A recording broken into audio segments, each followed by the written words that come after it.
오늘은 이제 종과 상전에 대한 이야기를 오늘 사도 바울은 우리에게 가르쳐 주십니다. 노예제도죠. 노예제도는 이 고대 사회에서 매우 보편화된 사회 제도였습니다. 인구의 많은 비율이 종이었고요. 로마 제국의 경우에는 6천만 명 정도가 노예였습니다. 집안에서 일하는 우리가 흔히 생각하는 그런 종뿐만 아니라 의사도 있었고요. 교사도 있고요. 행정가 같은 교육받은 사람들도 이 노예 안에 다 총망라가 되어 있었습니다.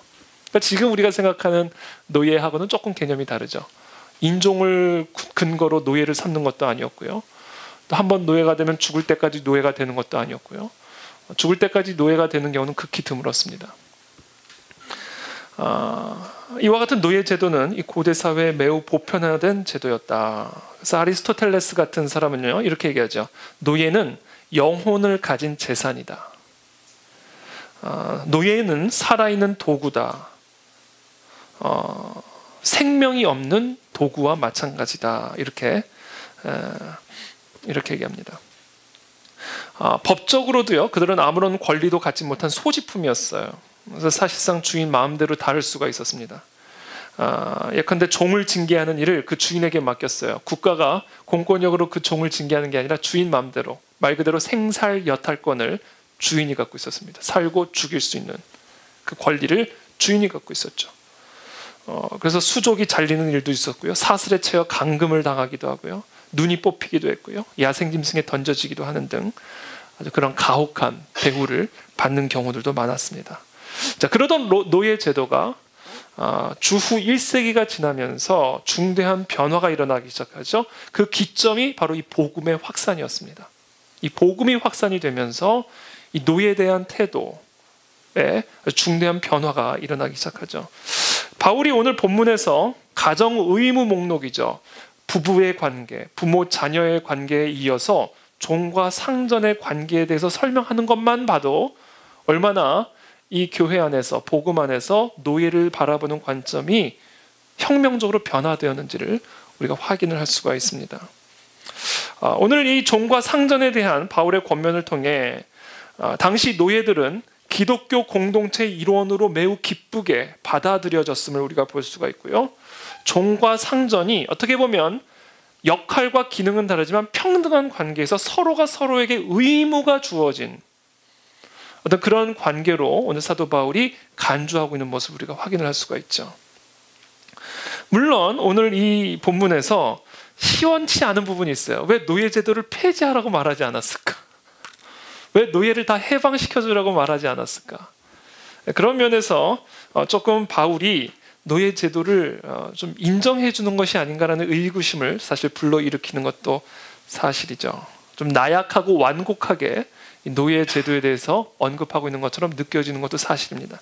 사실 이 부분에 대해서는 할 말이 많이 있습니다. 그러나 오늘은 그것이 주제가 아니기 때문에 생략을 하기로 하고 다른 기회에 또 이 부분에 대해서 말할 수 있으면 제가 또 나누도록 하겠습니다. 오늘 본문에서 우리가 배워야 할 교훈, 그것은 종과 상전의 관계와 같은 사장과 직원의 관계, 또는 상사와 부하 직원의 관계, 기업주와 노동자 간의 관계 뿐만 아니라 넓게는 모든 그리스도인들의 사회 관계에 대한 중요한 원리를 오늘 사도 바울은 우리에게 가르쳐주고 있습니다. 그 부분에 집중을 해서 오늘은 함께 말씀을 나누겠습니다. 첫 번째, 이렇게 권면하죠. 6장 5절에 종들아 두려워하고 떨며 성실한 마음으로 육체의 상전에게 순종하기를 그리스도께 하듯 하라. 종들에 대한 권면으로 시작을 합니다. 오늘 사도 바울이 첫 번째 종들에게 권면하는 것 뭔지 아세요? 상전을 두려워하라. 상사를 두려워하라. 상사를 두려워해야 합니다. 상전을 두려워해야 합니다. 이게 사도 바울의 첫 번째 권면이에요. 크게 세 가지가 이유가 있습니다. 사도 바울이 왜 종들에게 상전을 두려워하라, 상사를 두려워하라, 사장님을 두려워하라 명령하신 이유가 있습니다. 첫 번째, 두려워하는 마음에서 성실함이 나오기 때문에 그래요. 5절에 종들아 두려워하고 떨며 성실한 마음으로 육체의 상전에게 순종하라. 두려워하는 마음에서 성실함이 나오기 때문에 그렇습니다. 두려워하지 않는 마음에서 불성실함이 나오기 때문에 그렇습니다. 그래서 눈가림을 하는 거죠. 상사가 보는 데에서만 성실한 마음으로 일을 하고 상사가 보지 않으면 불성실하게 행하게 되죠. 그래서 오늘 사도 바울은 종들에게 첫 번째 권면, 상전을 두려워하는 마음을 가져라. 저는 이 자리에 계신 모든 종들에게 축복합니다. 상전을 두려워하십시오. 거기서 성실한 마음이 나올 수가 있습니다. 그렇다면 이 상사를 두려워하는 마음은 어디서부터 나오는 것일까? 그리스도를 의식할 때만 가능합니다. 오늘 사도 바울은 상전을 두려워하라라는 이 말씀을 통해서 고용주든 고용인이든 상전이든 종이든 자신이 의식하는 대상을 바꾸라고 주문하고 있는 거예요. 예수 그리스도를 의식하고 상전을 두려워하라는 거예요. 왜? 그리스도가 보고 계시니까. 그리스도가 알고 계시니까. 정말 우리들이 그리스도의 몸된 지체라면, 정말 그리스도를 경외하는 자라면 그 그리스도를 의식하여 상전을 두려워함으로 성실하게 대하라는 거예요. 두 번째 이유가 있어요. 상전을 두려워하라고 명령한 이유가 있습니다. 첫 번째 이유와 연관이 되는데요. 우리의 궁극적인 상전은 누구이기 때문에? 그리스도이기 때문에. 여러분, 24시간 365일 이 머리가요, 우리 몸과 떨어져 있어요? 붙어 있어요? 그런데 귀찮으면 막 떼고 붙고 싶으면 붙일 수 있어요? 불가능한 일이죠. 그리스도는요, 교회 안에서만 우리의 머리가 아니에요. 성경책을 들고 있을 때만 우리의 머리가 아니란 말이에요. 교회 갈 때는 그 머리를 붙이고 출근할 때는 그 머리를 떼고 갈 수 있는 게 아니란 말이에요. 24시간 365일 교회에 있든 직장에 있든 어디에 있든 사람이 나를 보든 사람이 나를 보지 않든 내가 높은 자리에 있든 낮은 자리에 있든 내가 돈을 많이 받든 돈을 적게 받든 언제나 우리의 머리는 그리스도이시다. 그러면 그 그리스도를 의식하여 상전에게 두려움으로 성실하게 대하라는 겁니다. 그러니까 결국 궁극적으로 사도 바울은 계속해서 이야기하는 거예요. 여러분들이 의식하는 대상, 정말 그리스도가 저와 여러분들의 머리고 주인이라면 그 그리스도께 대하듯 상전에게 두렵고 떨림으로 대하라는 겁니다. 그래서 왜 우리가 밖에서 막 버르장머리 어깨에 부는 사람들 보면 가정교육을 운운하잖아요. 그게 왜 그러냐면요, 가정에서 부모님 또는 할아버지 할머니가 엄하게 교육을 하잖아요. 그러면 누구를 만나든 그 교육이 그 아이의 머리가 됩니다. 그 사람의 머리가 돼요. 그래서 그게 나오는 거예요. 누구를 만나든 어디서 만나든. 그래서 가정교육이 참 중요하다는 거예요. 그래서 우리가 예전에 대가족 시대 할아버지 할머니 밑에서 살면 그런 엄한 교육을 받아서 예의 바르고 어른들에게 잘하고, 근데 요새는 조금 바뀌어가지고 할아버지 할머니하고 가까워질수록 좀 막 나가는 경향이 있죠. 워낙 이뻐해 주시고 잘해 주시니까. 근데 이게 바로 그런 원리예요. 요새는 그게 원리입니다. 정말 그리스도가 나의 머리고 정말 내가 그분과 친밀한 교제 속에서 살게 되잖아요. 그럼 누구를 만나서 무엇을 하든 그리스도께 하듯 두렵고 떨림을 한다. 몸에 배어 나온다는 거죠. 그거를 주문하고 있는 겁니다. 세 번째 이유가 있어요. 두려워하라는 이유. 아주 현실적인 이유입니다. 그것은 종이 상전을 두려워하는 것이 종의 신상에 유익하기 때문입니다. 아주 현실적인 이유 때문에 그래요. 네가 권세를 두려워하지 아니하려느냐? 네가 악을 행하거든 두려워하라. 그가 공연히 칼을 가지지 아니하였으니. 괜히 칼을 갖고 있는 게 아니라는 것. 곧 하나님의 사역자가 되어 악을 행하는 자에게 진노하심을 따라 보응하는 자니라. 그게 누구의? 권세 가진 자라. 물론 여기서는 국가 권세자를 의미하지만 모든 권세가 다 동일하게 적용이 됩니다. 이 원리는. 여러분, 상전은요 언제나 종을 판단합니다. 판단하고 있어요. 보고 있지 않는 것처럼 보이지만 다 보고 있습니다. 다 나름대로 점수를 매겨요. 상전은 점수가 나와요. 딱 보면 그것을 토대로 인사고과에 반영이 되는 거예요. 현실적으로 얘기하는 겁니다. 지금 그것을 토대로 월급을 올릴지 말지, 해임을 할지 말지, 이런 것들이 다 결정이 되는 거예요. 그러니까 제가 현실적인 이유를 말씀드리는 겁니다. 그래서 우린 종은 마땅히 상전을 두려워하라. 이게 지혜다. 지혜.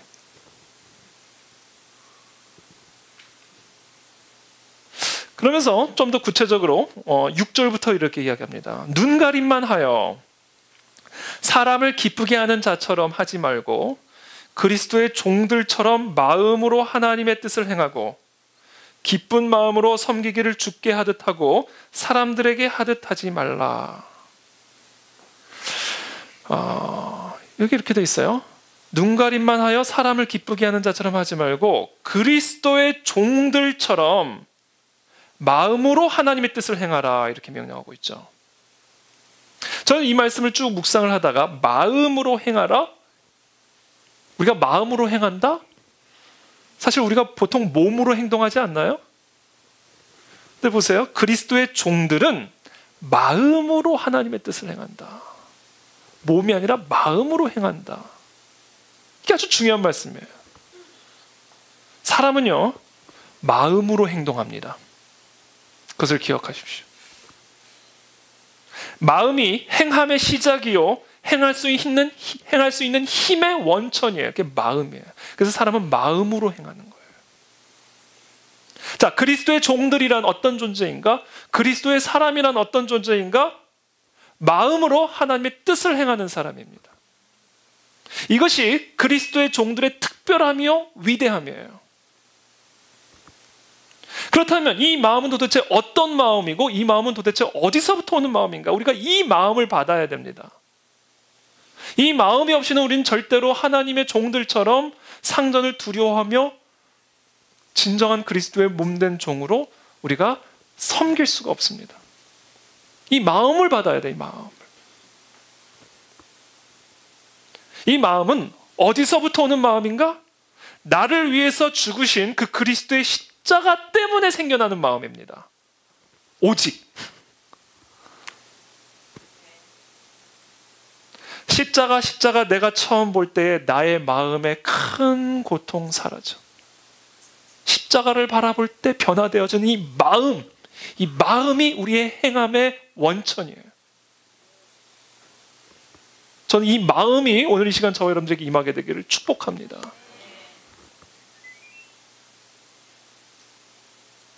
이 십자가를 볼 때 내 마음 안에 고통이 사라질 뿐 아니라 그 고통을 사라지게 하신 그리스도를 향한 뜨거운 마음이 솟아나오게 되는 거예요.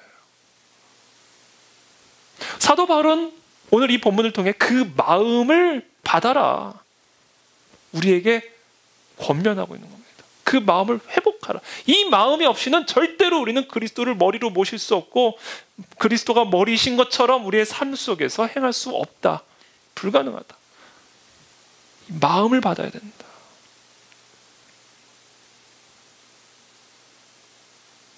그래서 우리 그리스도인들은 그 마음이, 그 십자가 때문에, 나를 위해서 죽으신 그 십자가 때문에 생겨진 이 마음, 그것이 마치 지문처럼, 마치 십자가 못자국처럼 내 마음에 선명하게 새겨져 있기 때문에 그리스도의 종들은 그냥 눈가림으로 일하지 않는다.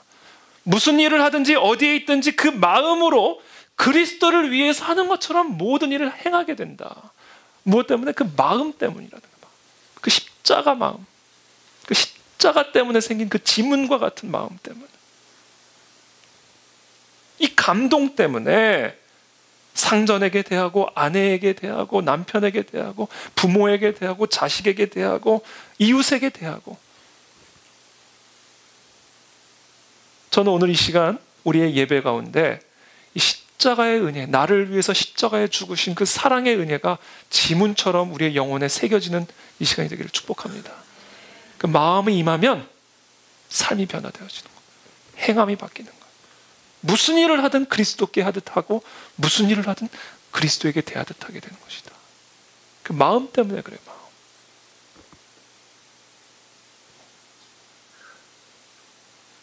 이 마음이 없어지면 뭐가 되는지 아세요? 이 마음이 없으면 다 거래가 돼버립니다. 다 거래가 돼버려요. 장사가 돼버려요. 장사.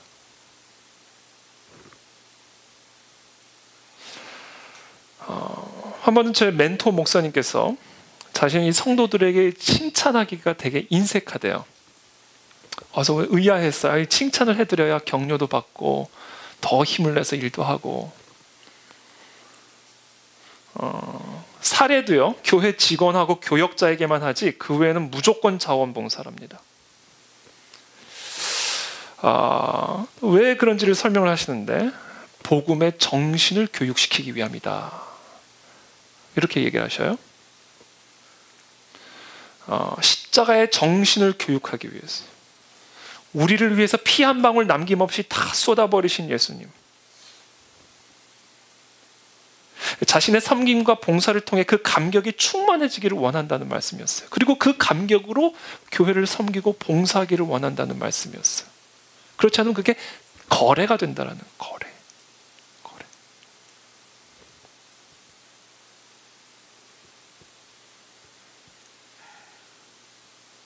교회가 회사가 돼버리는 거죠.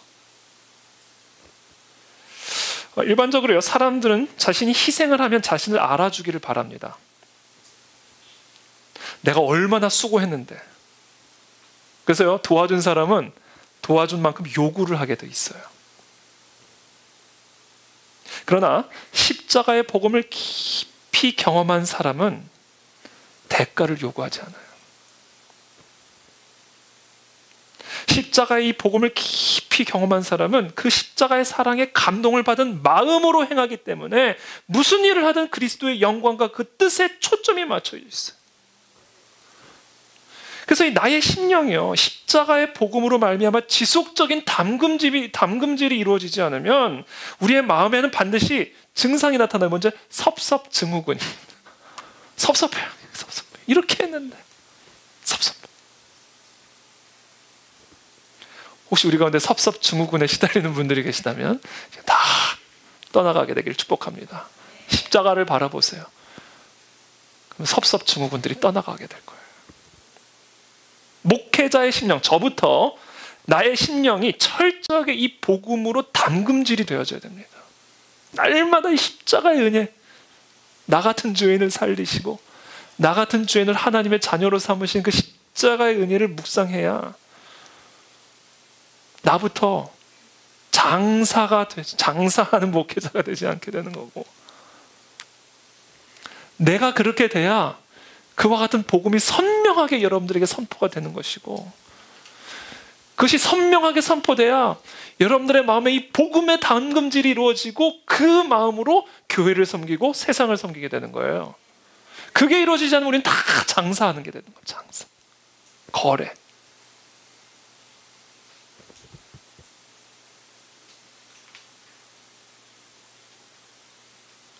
이 복음이 우리의 모든 설교, 모든 사역, 모든 섬김에 불이 붙어야 됩니다. 이 복음이, 십자가의 은혜가 이 불이 붙지 않은 상태에서 교회를 끌어가게 되면 교회는 머지않아 회사가 돼버리고 세상이 돼버려요.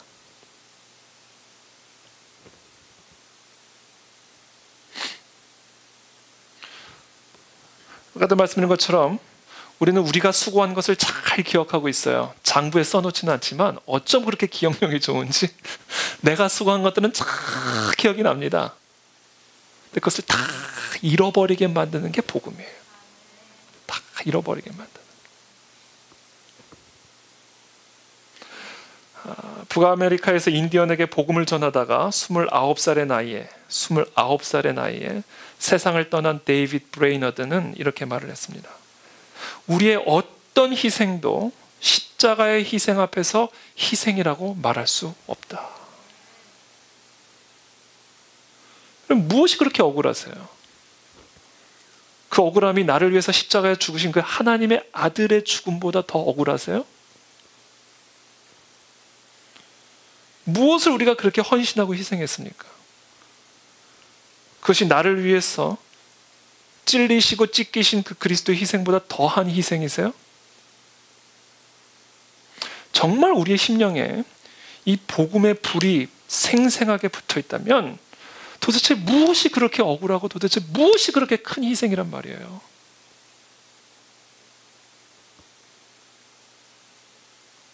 전 이 복음의 불이 우리 교회에 다시 한번 붙게 되기를 축복합니다. 저부터. 그때 비로소 우리 교회는 진짜 그리스도를 머리로 모신 교회로 세워져 가는 거예요. 성전 이전한다고 교회가 되는 게 아니에요. 이 복음이 주는 기쁨, 이 복음이 주는 감격이 내가 하는 모든 일의 유일한 내적 동기가 되기를 축복합니다.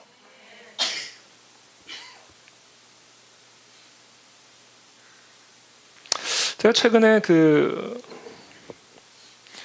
기독교 방송국의 TV 프로그램을 잠깐 돌리다가 장애인 스토리가 쭉 나오는 걸 제가 잠깐 보게 됐어요. 폐지를 줍는 장애인이에요. 근데 이 폐지 줍는 장애인이 이제 기독교 방송국에 이제 후원을 하는데 하루에 몇천 원씩을 꼬박꼬박 모아가지고요. 매일마다 그 방송국에 자신이 그 하루 번 그 몇천 원이 몇천 원 폐지를 주니까 얼마나 돈을 벌었겠어요. 그 몇천 원을 그 방송에 꼬박꼬박 통장으로 이렇게 하는 거를 쭉 보여주는데 이분이 그냥 장애인이 아니라 약간 지체 장애인이에요. 말도 제대로 못해요. 여성분이었는데. 근데 그냥 그 폐지를 낑낑대고 하루 종일 해가지고 몇천 원. 그러면서 이분이 뭐라고 얘기를 하냐면요. 너무 행복한 표정으로. 이 돈이 정말 아무것도 아니지만 내가 이 돈을 벌기 위해서 흘린 눈물, 땀방울, 시간, 그 수고 그것들을 다 모아서 하나님께 바치는 보람으로 산다는 거예요.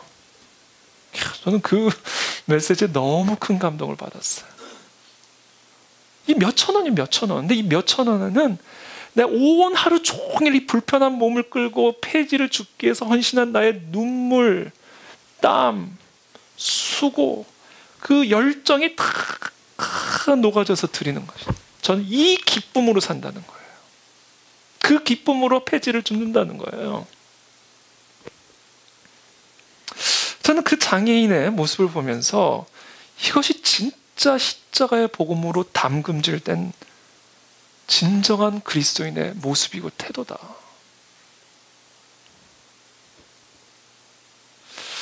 저는 그와 같은 심령이 우리 가운데 임하게 되기를 축복합니다.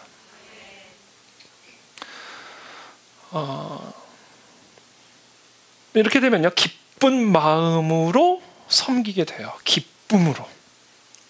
6절 계속해서 나오면 6절. 눈 가림만 하여 사람을 기쁘게 하는 자처럼 하지 말고 그리스도의 종들처럼 마음으로 하나님의 뜻을 행하고, 이 마음으로, 이 십자가의 마음으로 주의 뜻을 행할 때 그것이 기쁜 마음으로 7절 섬기기를 주께 하듯 하게 된다라는 거죠.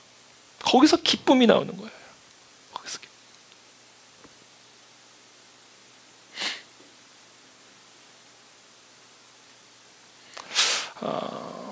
이처럼 나를 위해서 죽으시고 나에게 하나님의 자녀가 되는 권세를 주신 이 살아계신 예수 그리스도의 십자가의 은혜와 복음을 깊이 묵상하고 그것이 내 마음의 지문처럼 십자가 못자국처럼 생겨질 때 우리는 기쁜 마음으로 죽게 하듯 우리의 상전을 섬기게 되어진다.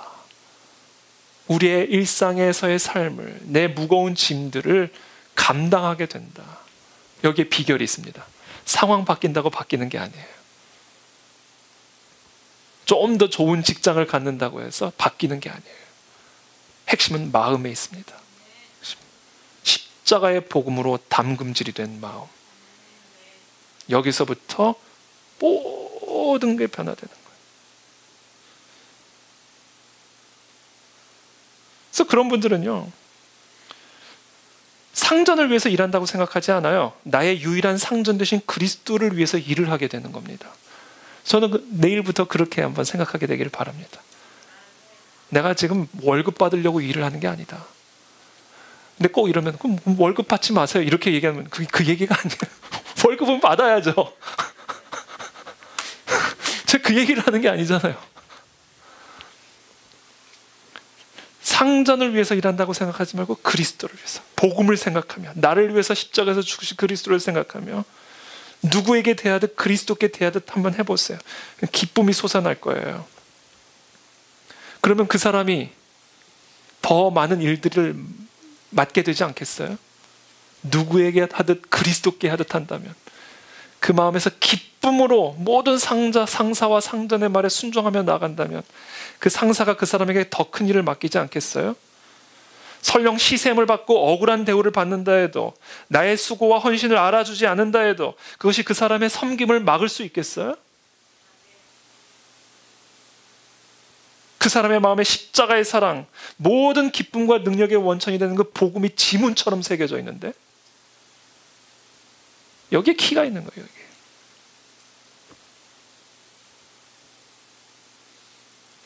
그러면서 계속해서 8절에 이렇게 이어갑니다.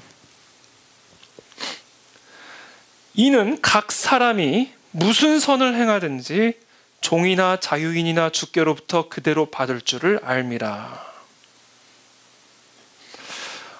되게 위로가 되는 말씀이죠. 격려가 되는 말씀이에요.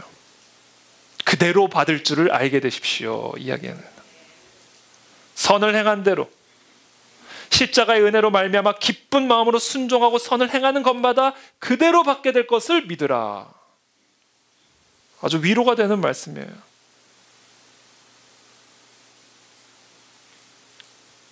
근데 많은 경우 어떤 경험들을 하냐면요, 그렇게 했는데 파산을 당하고 사기를 당하고 부도를 당하는 경우들이 있어요. 그렇게 했는데. 최근에 제가 어떤 한 분하고 대화를 나누는데 이분은 모태신앙이에요. 연세도 많으세요. 어려서부터 부모님 따라 신앙생활을 했고요. 헌금도 많이 했고 기도도 열심히 했어요. 근데 사업에 실패한 것 같아요. 명확하게 말은 안 하지만 썩 사업이 잘 된 것 같지가 않아요. 그래서 대화 가운데 이분이 나름 하나님에 대한 섭섭 증후군에 걸린 것 같은 거예요. 하나님께 섭섭해 지금. 어려서부터 신앙생활을 해왔고 교회를 안 나가면 가정의 평화가 깨지는 것도 알고 있기 때문에 교회는 나가요. 그러나 섭섭 증후군에 시달리고 있는 것을 제가 느꼈어요. 이렇게 했는데 왜 이렇게 되냐라는 거. 그래서 이분이 결정한 것 같아요. 거래를 끊어야 되겠다. 제가 그분과 대화를 나누는 가운데 느낀 마음이었어요. 나가긴 해요. 더 이상 기도도 하지 않아요. 헌신도 하지 않아요. 거래를 끊었어요. 왜? 돌아오는 게 없으니까. 이렇게 했으면 이렇게 주기로. 여러분 기억하세요. 먼저 첫 번째 기억하셔야 될 게 있어요. 진짜 십자가의 은혜를 경험한 사람은요, 이렇게 생각하지 않아요. 바울이 그런 생각했을까요? 베드로가 그런 생각을 했을까요? 십자가의 복음을 정말로 경험한 사람은 본전 생각하지 않아요. 무엇을 해도 부족하다고 생각하지. 근데 예수님과 거래를 하는 사람은 이렇게 돼요. 상처받고. 그래서 지금 이 8절의 말씀은 우리에게 큰 위로와 격려의 말씀이고 단순한 가벼운 위로가 아니라 정말 하나님의 약속이죠. 그런데 이 약속을 여러분들이 받을 때 조심하셔야 돼요. 거래의 개념으로 생각하시면 안 됩니다. 안 그러면 나중에 거래를 끊는 수가 있어요. 두 번째 여러분도 기억하셔야 될 거 있어요. 이렇게 했는데 왜 나는 이런 어려움을 당하고 이런 정말 어려운 계속해서 꼬이기만 하는 것일까? 여러분들이 생각해야 될 게 있어요. 두 번째 뭐냐면 그것은 항상 그런 건 아니지만 종종 자신의 어리석음 때문에 그런 어려움을 당하는 경우들이 많아요. 뭐냐면 하나님께 이 정도 했으니까 하나님도 내게는 이 정도 해주겠지라는 어떤 일종의 이런 어떤 좀 자신감? 그래서 과욕을 부리는 경우들이 있고요. 신중하지 못하게 선택을 하는 경우들이 있고요. 실수를 하는 경우들이 있어요.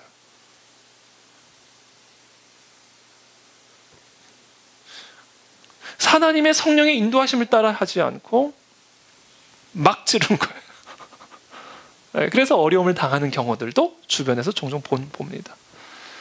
세 번째, 여러분들이 꼭 기억해야 될 게 있는데 그게 뭐냐면 설령 이 땅에서 우리가 뿌린 대로 그대로 받을지 못할지라도 영원한 상급이 기다리고 있으면 여러분 반드시 기억하셔야 됩니다. 이 말씀은 하나님의 약속이에요. 그래서 설령 이 땅에서 받지 못할지라도 그게 끝이 아니라는 것을 여러분은 기억하셔야 돼요. 이 땅에서 받지 못하면 끝이라고 생각하는 것 자체가 매우 세속적인 거래의 개념입니다. 난 이렇게 했는데도 내 자식은 이렇고 저 사람은 저렇게 했는데도 자식들은 저렇게 잘 되고. 여러분, 예수님이 우리 사업을 위해서 십자가에 죽으신 게 아니잖아요. 우리 자녀 대학 진학 때문에 십자가에서 죽으신 게 아니잖아요. 하늘의 생명을 주시기 위해서 생명의 떡으로 오신 분이잖아요. 근데 왜 우리는 육신의 떡을 바라면서 그분을 자꾸 세상의 임금으로 세우려고 하십니까?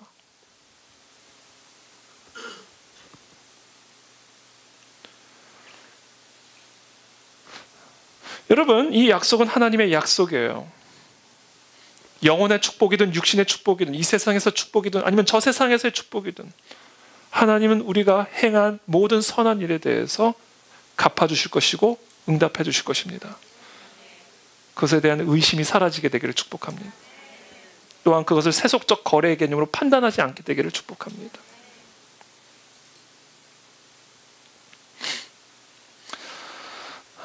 그대로 받을 줄을 알미라. 이 말씀이 참 좋아요. 저는 무슨 선을 행하든지 종이나 자유인이나 주께로부터 그대로 받을 줄을 알미라. 이 그대로 받을 줄을 알미라. 이 말씀은요, 이제 인과응보의 원리를 우리에게 가르쳐주고 계시는 것이죠. 가만히 보면요, 이렇게 하나님의 축복을 받는 분들을 보시면 막 항상 그런 건 아니에요. 그냥 무조건적인 은혜로 베풀어지는 경우들도 있지만 그래도 가만히 보면 하나님의 축복을 받게 하는 짓이 있습니다.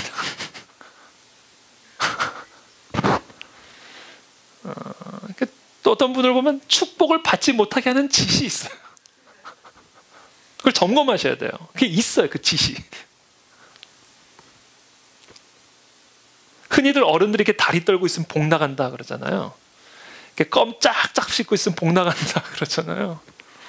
시끄럽게 막 밥을 그냥 먹으면 복 나간다 그러잖아요. 전 처음에 그냥 그게 미신 같은 소리인 줄 알았어요. 이렇게 다리에 복이 있어가지고 이렇게 떨면 털어져 나가는 줄 알았어요. 근데 그게 미신이 아니라 과학이에요. 과학. 심리학이고요, 경영학이고 인간 관계학이라는 사실을 깨닫게 됐어요.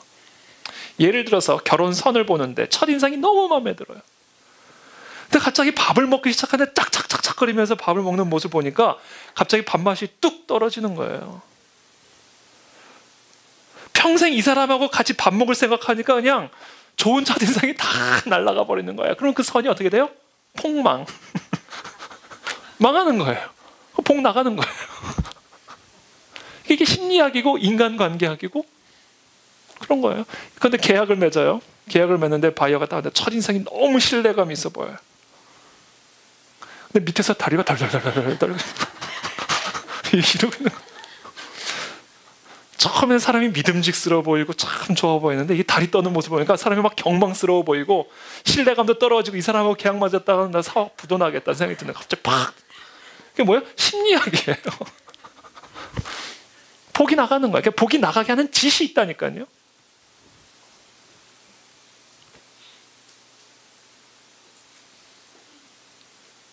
하나님도 마찬가지예요. 그래서 점검하셔야 돼요, 우리가.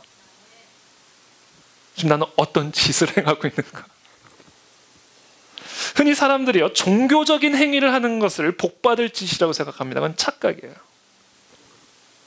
내가 너희 절기들을 미워하여 멸시하며 너희 성회들을 기뻐하지 아니하나니 기뻐하지 않는다는 거예요.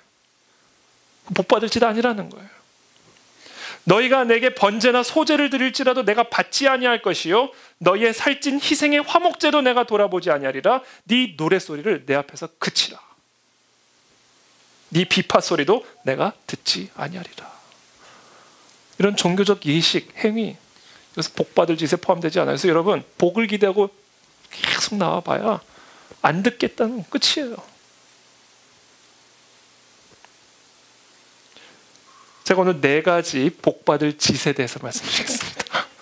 평생 여러분 마음에 새기십시오. 첫 번째 복 받을 짓, 하나님의 말씀을 순종하는 겁니다. 내가 오늘 복과 저주를 너희 앞에 두나니 너희가 만일 내가 오늘 너희에게 명하는 너희의 하나님 여호와의 명령을 들으면 복이 될 것이요 너희가 만일 내가 오늘 너희에게 명령한 도에서 돌이켜 떠나 너희의 하나님의 여호와의 명령을 듣지 아니하고 본래 알지 못하던 다른 신들을 따르면 저주를 받으리라. 복과 저주는 우리 앞에 있는 거예요. 복 받을 짓을 하면 복이 오는 것이고 저주 받을 짓을 하면 저주가 오는 겁니다. 그 복 받을 짓의 첫 번째, 하나님이 우리에게 말씀하신 이 명령에 순종하는 겁니다. 두 번째, 11조입니다. 너희 온 나라가 나의 것을 도둑질하였으므로 너희가 저주를 받았느니라. 만군의 여호와가 이르노라. 너희의 온전한 11조를 창고에 들여 나의 집에 양식이 있게 하고 그것으로 나를 시험하여 내가 하늘 문을 열고 너희에게 복을 쌓을 곳이 없도록 붙지 아니하나 보라. 만군의 여호와가 이르노라. 내가 너희를 위하여 메뚜기를 금하여 너희 토지 소산을 먹어 없애지 못하게 하며 너희 밭에 포도나무 열매가 기한 전에 떨어지지 않게 하리니 너희 땅이 아름다워짐으로 모든 이방인들이 너희를 복되다 하리라. 만군의 여호와의 말이니라. 11조입니다. 두 번째. 세 번째가 있습니다. 세 번째. 복받을 짓. 가난하고 소외된 자를 돌보는 일입니다.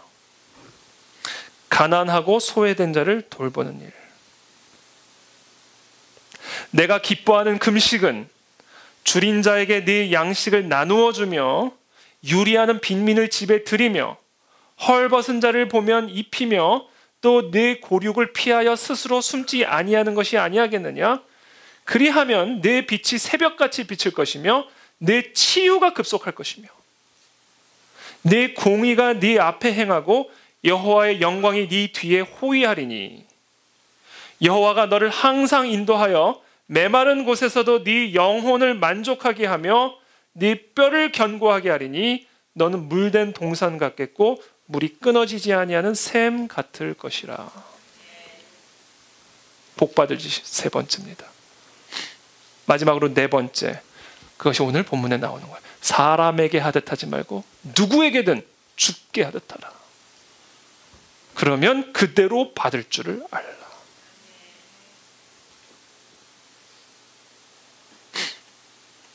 사람을 위해 일하지 마시고 그리스도를 위해서 일하게 되기를 축복합니다. 그리스도를 저와 여러분들의 유일한 상전으로 모시고 저와 여러분들을 위에 세우신 그 상전에게 순종하십시오. 두려워하십시오. 그리고 성실한 마음으로 행하십시오. 그러면 복을 받는다. 자, 이제는 상전들에 대한 조언으로 넘어갑니다. 상전들에 대한 조언. 9절 말씀입니다. 상전들아, 너희도 그들에게 이와 같이 하고. 너무 감사하죠? 설교가 이 말씀 때문에 확 줄었어요. 똑같이 하래요. 너무 좋아하시네. 그렇게 하면 된다는 거예요. 상전도. 딴 거 없다는 거예요. 근데 재밌잖아요. 종이 상전에게 하는 것처럼 상전도 종에게 하래요.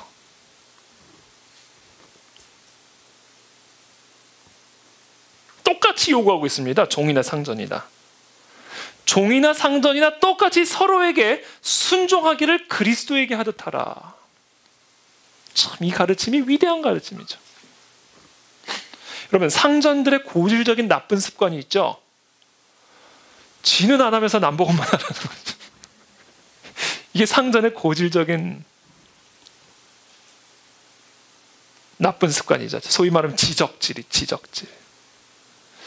그러니까 아랫사람에게 본이 안 되는 겁니다. 물론 여러분, 상전이 모든 종들의 일을 같이 할 수는 없어요. 기능의 차이가 있고 역할의 차이가 있어요. 그래서 그것을 무시하라는 이야기가 아닙니다. 상전이 해야 할 일이 따로 있고요. 종이 해야 할 일이 따로 있고요. 사장이 해야 할 일이 따로 있고 직원이 해야 할 일이 따로 있어요. 기능의 차이, 역할의 차이를 무시하자는 게 아니에요. 범사에 당신이 상전이지만 당신 위에 그리스도가 있음을 기억하고 두렵고 떨림으로 종에게 대하라는 거예요.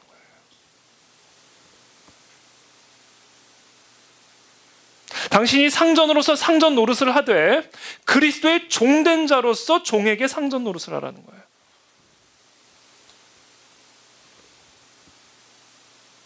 그러므로 역할과 기능은 다르지만 결과적으로 종이나 상전이나 똑같은 거예요. 종이든 상전이든 그들의 머리 되신 그리스도를 두려워함으로 서로에게 대할 때 이것이 올바른 지체, 몸으로 세워질 수가 있다는 것이죠. 그래서 오늘 이 본문이죠. 우리가 5장 22절 아내와 남편의 관계에서부터 오늘 6장 9절까지 쭉 나누었는데 이 본문을 여는 말씀이 그래서 21절에서부터 시작이 되는 거예요. 우리 개역 성경에는 이것을 의도적으로 구분을 지어놨지만 아니에요. 한 흐름 안에 있는 말씀이에요. 21절 말씀을 한번 한 목소리로 읽어보겠습니다. 시작. 그리스도를 경외함으로. 자, 5장 21절입니다. 죄송해요. 5장 21절 시작. 그리스도를 경외함으로 피차 복종하라. 이 말씀과 함께 아내와 남편의 관계, 부모와 자식의 관계, 종과 상전의 관계에 대한 권면을 쫙 이어가는 거예요. 이 핵심 뿌리가 어디서부터 시작되는 거예요? 그리스도를 경외함으로. 남편이든 아내든 부모든 자식이든 종이든 상전이든 그리스도께 순종하듯 서로에게 대하라. 저는 여기 계신 모든 상전분들이 그와 같은 은혜가 임하게 되기를 축복합니다. 여러분들이 어떤 권세와 어느 정도의 권위를 갖고 있는지는 모르지만 그것이 어떤 권위랄지라도 그 위에 그리스도가 계십니다. 그리고 그 권위는 그리스도가 주신 권위입니다. 그러므로 그리스도를 경외함으로 그 권위를 사용하십시오. 이것이 오늘 사도 바울이 우리에게 가르쳐주는 권면이죠. 전 사울과 다윗 이야기를 끝으로 오늘 말씀을 마무리 짓고자 하는데요. 사무엘상 15장에 보면요, 사울과 다윗의 이야기가 나와요. 특별히 오늘 이 종과 상전의 이야기에서 기본적으로 종이든 상전이든 바울이 권면하는 건 똑같은데 상전에게만 유일하게 하나 덧붙이는 권면이 있어요. 유일하게. 그것은 뭐냐면 바로 위협을 그치라. 상전들아 너희도 그들에게 이와 같이 하고 위협을 그치라. 그 이유는 그들과 그 종들과 너희의 상전이 똑같이 하늘에 계시고 그분에게는 사람을 외모로 취하는 일이 없는 줄 너희가 알기 때문에 상전들이여 종에 대한 위협을 그치라. 이것은 바꿔 말하면 하나님이 당신에게 부여하신 그 자리의 권위를 하나님을 두려워함으로 사용하라. 그것이 마치 네 것인 양 사용하지 마라. 이 이야기입니다. 그렇지 않으면 어떤 결과가 초래돼요? 뺏겨요. 그게 사울의 운명이었습니다. 하나님께서 아말렉의 모든 동물과 사람들을 다 진멸하라고 명령하셨을 때 사울이 제사를 목적으로 제사드리기에 좋은 것만 구별시켜 놓고 진멸하지 않아 하나님의 말씀에 불순종했어요. 그러자 하나님이 사무엘을 사울에게 부르셔서 하나님의 말씀이 이렇게 이루어집니다. 내가 사울을 왕으로 세운 것을 후회하노니 그가 돌이켜서 나를 따르지 아니하며 내 명령을 행하지 아니하였음이니라 하신지라. 자, 사울을 왕으로 세워놨더니 지가 왕 노릇을 하고 있는 거예요. 그 위에 하나님이 계시는데. 그래서 이 사울이 하나님이 이 사울에게 부여하신 권위를 마치 자기 것인 양 사용하는 것을 보시고 후회를 하신 거예요. 그래서 그 칼을 다시 뺏으신 겁니다. 그리고 그 칼을 누구에게 주어요? 자신의 마음에 합한, 마음의 중심이 자신에게 합한, 이게 무슨 얘기예요? 왕으로 세워도 그 왕의 왕이 하나님이라는 사실을 명확히 알 수 있는 종된 왕 에게 그 칼을 주시는 겁니다. 하나님은 하나님을 경외하는 자에게 권위를 맡기십니다. 하나님의 말씀을 온전히 청종하는 자에게만 하나님의 권위를 부여하셔요. 하나님의 말씀을 버리는 자는 하나님도 그를 버리게 되고 그에게 맡겼던 권위도 빼앗아 가십니다. 이게 사울의 삶의 모습을 통해 우리에게 가르쳐 주시는 교훈이에요. 그러므로 위협을 그치라.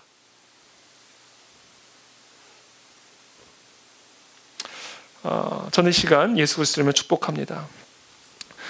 우리의 유일한 주인 되신 하나님의 영광을 위해서 일하는 저와 여러분들이 되기를 축복합니다. 저와 여러분들이 종이든 상전이든 높은 자리에 있든 낮은 자리에 있든 세상적으로 보기에 화려한 일이든 초라해 보이는 일이든 돈을 많이 받는 일이든 적게 받는 일이든 우리의 머리 대신 그리스도를 위하여 일을 하시고 누구에게 대하든 그리스도께 대하듯 하십시오. 머리 대신 그리스도로부터 모든 것이 흘러나올 수 있도록 여러분들의 마음의 심령이 이 십자가의 복음으로 담금질이 되기를 예수님의 이름으로 축복합니다.